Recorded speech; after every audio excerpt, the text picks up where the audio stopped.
Hello everybody and welcome to another Romanova Rant, where yours truly, Mike Roman of Romanova Music, rants about something that he's passionate about. That's right, I'm speaking in the third person as a first person guy here, alright? You're going to have to deal with it. Now today's subject is going to be pop music versus popular music.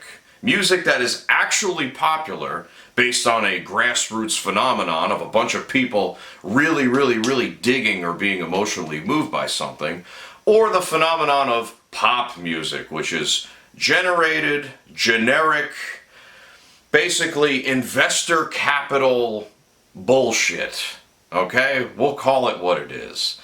Pop music as a formulaic genre. Alright?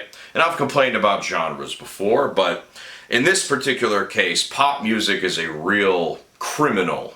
Alright? It's a criminal action to just say, yeah, I'm going to make pop music. Okay.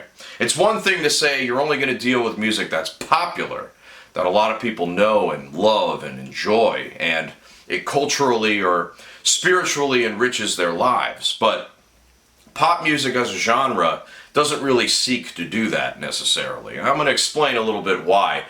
There's a very simple anecdotal experience that I can give here, alright? And it's going onto my phone and going onto Spotify, alright? I think about where all of these pop acts just spring up out of nowhere from, okay? It's clear that these are not grassroots things. These aren't artists that are beloved in their community and then expand to other towns and grow larger and larger and have sort of a foundational strength to them. No, they just come out of nowhere as overnight sensations. Now, I understand that there have been overnight sensations in the past that have done this kind of thing, right? And I'm going to use the grunge era of the 1990s as an example, all right? Nirvana, they've conducted many interviews with, one of the pinnacle grunge bands of the entire planet. They've conducted many interviews and they have explained that we didn't go to MTV. MTV came to us. And that's where they got their huge break from MTV eventually, but it was the fact that they had such, this groundswell building up, and there was this scene in Seattle going on that was just like, whoa, woof, woof, woof, and it was authentic, it was real. All right, for the most part. There were some copycat bands that came out during the era, but I'm talking about Nirvana specifically here. That was a legitimate case of an overnight sensation, of something that legitimately, okay, they had the foundational support.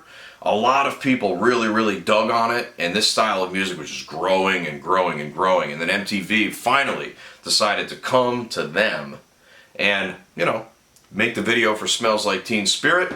The rest is history, alright? That's an example of an authentic and genuine grassroots sort of thing, okay? To an extent. Obviously, MTV came in and propelled them into stardom. But I feel like the same forces that ran MTV at that time are sort of at work here with artists like Sabrina Carpenter, right? This girl came out of nowhere, and I'm usually very connected. I have my ear to the wall at all times, everywhere I go, all right? Whether I'm at a bar, a restaurant, a grocery store, a department store, a clothing store, whatever. Any place that I'm out at, the bus station, I always have my ear to the wall listening for the music that's coming through, right? Because essentially that's propaganda, all right? So I'm always interested in seeing what kind of propaganda they want me to intake in my daily life. And Sabrina Carpenter appears to be something that they want me to see but not hear, which is very interesting, all right? This sort of harkens back to where, image is the only thing that's important for a musician, right? It's like, oh, it's what you look at, it's the eye candy, it has nothing to do with the music. This is like a very explicit example of that, because Sabrina Carpenter, I've seen her before, I've seen her on stage before. I'm not familiar with a single song she's done. I can't orally even ascertain one thing that she has done. And I'm always listening for stuff. Always. My eyes and ears and everything are always open to new things, all right? But I have never heard, and I am not familiar with a single song that she has written or recorded, all right? And this is probably because I don't click on the pop music station on Spotify. I think that's literally as deep as this goes.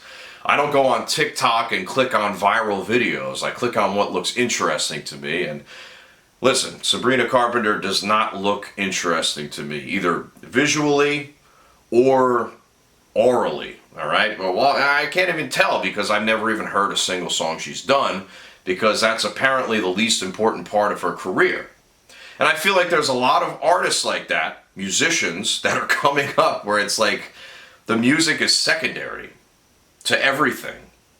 And that, I don't know, I just feel like that's something that is, it's artificially brought about as well. I just don't think that people in general really truly enjoy the music that they're fed, but they're desperate to be fed something. And that's kind of sad. I wish it were different, but I really do think that's true. I think people are just desperate to be fed. What am I supposed to listen to? Please, people who have all the money and capital, give me something, all right? Liquidate music into my existence. Put it into my chest, please. I'm looking for something. I'm desperate for something. And I don't know, man. I could be wrong. Maybe it is like a totally grassroots thing, but it certainly doesn't feel like it. It doesn't feel like something the common man is necessarily, or the common woman is necessarily after in their life, or really like dialed into at a spiritual level. I don't know, man. Pop music as a genre, a formulaic, dead and tired bullshit type of thing, or popular music, something that's actually enjoyed by the masses and emotionally moves people throughout the sound waves. Which one would you prefer? I know which one I would. All right, everybody, rant over. I'll see you later.